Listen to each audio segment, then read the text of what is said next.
今日焦點：加美關稅談判分歧大，死線逼近。Stellantis 關閉出售賓頓廠，上訴庭裁定安省可拆單車徑，1/3交易支付商賣俾美資。我係雪晴，即刻為大家分析。立即訂閱我哋，關注加拿大時事新聞。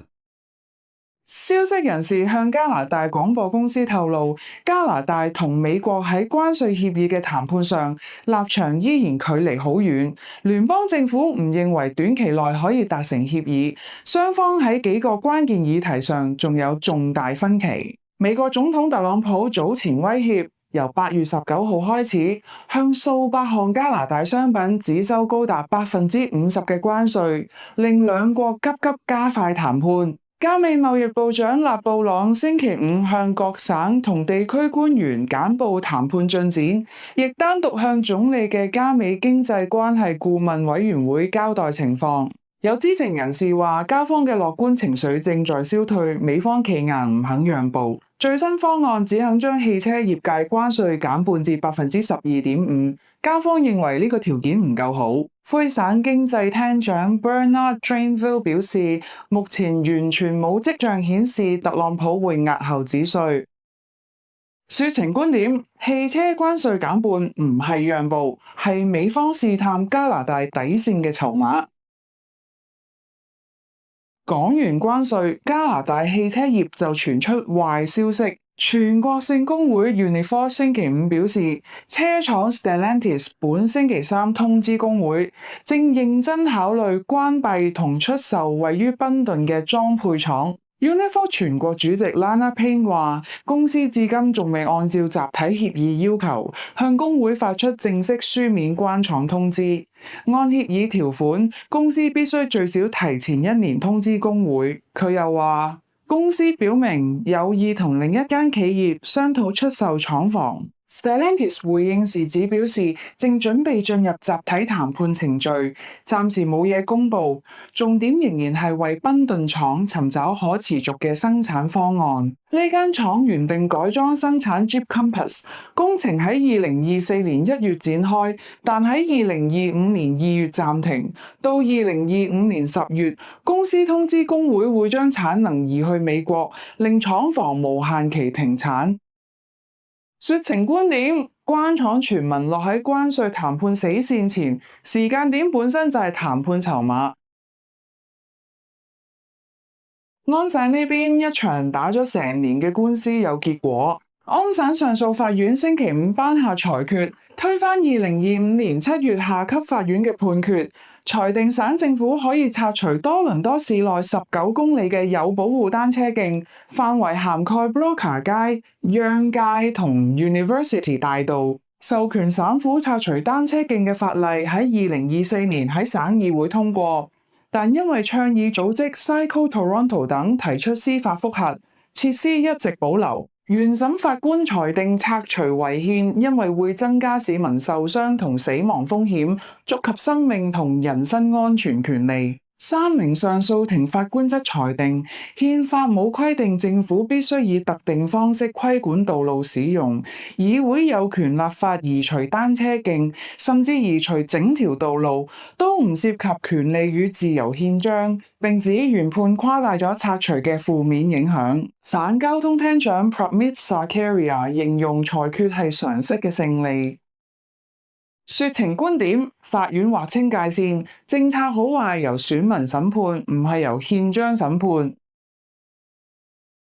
西岸嘅山火災情就有好轉，卑斯內陸多個地區嘅撤離令星期五降格為撤離警戒，數以千計居民可以陸續返屋企。喺 Bow Range 山火附近嘅 Summerland， 市長表示97號公路以東 Chalk Creek 一帶約400個物業嘅居民可以回家。中奧肯拿根緊急管理部門宣布 Peachland 同西部選區所有物業嘅撤離令星期五晚降為警戒。受 Pear Lake 山火影響嘅400多個物業，包括成條 Clinton 村，亦都解除撤離令。居民由星期六早上8點開始分批返回。Clinton 市長 Roland Stankey 提醒返家居民要有心理準備面對災後景象。佢估計有100間房屋喺大火中燒毀。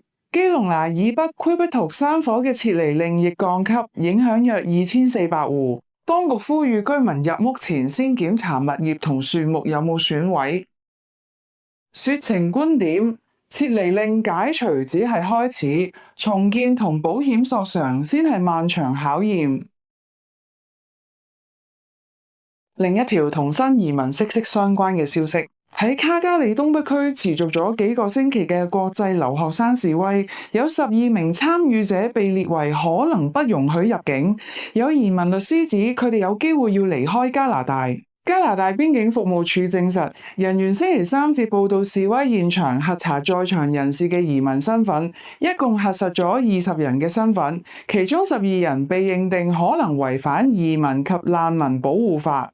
當局要求呢批人當日稍後到邊境處辦事處接受跟進面談，並指基於私隱法例唔會提供更多細節，強調所有受移民執法行動影響嘅人都有法定程序保障。示威者一直喺 Saddletone Circle 一帶抗議工作簽證問題，愛民頓亦有類似示威。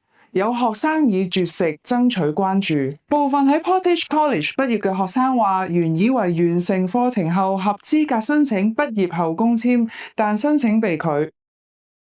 說情觀點：學校招生時嘅承諾同移民部嘅條文，往往唔係同一份文件。跟住呢單同大家嘅餐桌有關。加拿大食品檢驗局星期四發出回收通告，涉及 False Market 品牌合共22款產品，包括各款牛油果醬、Pico de Gallo、沙沙醬同即食食品。呢批貨喺安省門市同網上銷售。當局話加拿大暫時未有相關食品致病嘅報告，但呼籲懷疑因食用回收產品而不適嘅市民聯絡醫護人員。今次回收同美國食品及藥物管理局嘅調查有關，源頭指向由墨西哥 Sinaloa 出產、經 Coast Citrus Distributors 分銷嘅墨西哥辣椒。美方指全美最少有345人染病，36人入院，暫時冇死亡個案。加拿大公共衛生局回應話，正持續監察腸道傳染病爆發，但目前冇調查同美國今次爆發相關嘅本地個案。當局提醒，受沙門氏菌污染嘅食物，外觀同氣味未必有異常。說情觀點：加拿大冇病例唔等於冇風險，供應鏈根本冇國界。仲有一單關乎大家每日碌卡嘅新聞。處理全國大約1/3支付交易嘅公司 Moneris 即將落入美國私募基金手上。加拿大皇家銀行同滿地可銀行本星期宣布，將合資持有嘅 Moneris 以20億加元售俾 Francisco Partners。消息公布後，兩間銀行股價上升。黃銀預計稅後可入帳約4億7500萬加元，滿銀約6億加元。不過有業內分析指，喺加美貿易戰持續之際，交易可能損害加拿大嘅數碼主權。Moneris 服務超過325000個商戶收款點，每年處理超過50億宗交易。加拿大私隱及資訊權利委員會主席 Sharon Polsky 表示，加拿大人應該擔心，因為一間掌握全國人購物習慣嘅本土數據處理公司，日後啲資料可能會俾外國政府同執法機關接觸到。早前有數十名專家學者去信總理卡尼，促請政府捍衛加拿大數碼主權。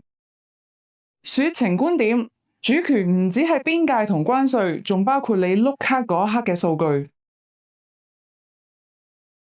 網上瘋傳嘅指控最新有咗答案。自由黨國會議員 Sean Chan 星期一宣布計劃辭去下議院議席之後，網上有人指控佢今年較早前身處中國期間違反下議院規則參與法案投票。有關指控源自微信平台上載嘅影片日期標記，顯示佢喺中國出現，並經右翼 KOL 同幾名現任及前任保守黨議員擴散。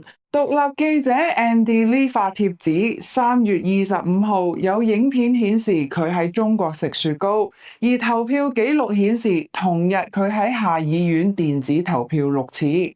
有貼文更聲稱佢喺中國就爭議性嘅仇恨罪行法案 C9 投票，屬嚴重國家安全隱患。保守黨議員莊巴勞一度轉發，其後刪帖。不過旅行文件顯示，有關佢喺中國投票嘅說法並唔屬實。下議院議事規則定明，議員身處國外唔可以參與電子投票，投票時亦要經應用程式登入並確認身份。說情觀點，一段冇時序嘅短片就足以推動一場國安級別嘅指控。卑詩省呢邊，執政黨自己人都唱反調。卑詩省一個跨黨派財政委員會建議，省政府應該取消將省銷售稅 PST 擴展至一系列專業服務嘅計劃，涉及會計師、保安公司、工程師同建築師等行業。呢啲服務原定由今年10月開始，要就服務收取7%稅款。委員會由3名新民主黨省議員 Paul Choi、Rohini Arora、Deborah Toporowski 同2名保守黨省議員 Donegal Wilson、Brian Tepper 組成，職責係聽取全省數百個團體意見，為2027年度財政預算提供方向。卑詩保守黨就業事務評論員 Gavin Deal 話，有3名執政黨議員簽署一份直接同財政廳長政策相反嘅報告。擔任委員會主席嘅 Paul Choi 反駁，報告目的係收集全省意見供預算程序考慮，並唔代表個別議員立場。佢同其他新民主黨委員仍然支持政府政策。說情觀點，稅一旦落到專業服務，最終埋單嘅係轉嫁後嘅消費者。最後呢條可能會引起大家嘅討論。卡加里市民 Curtis Geiger 過咗一個大起大落嘅星期。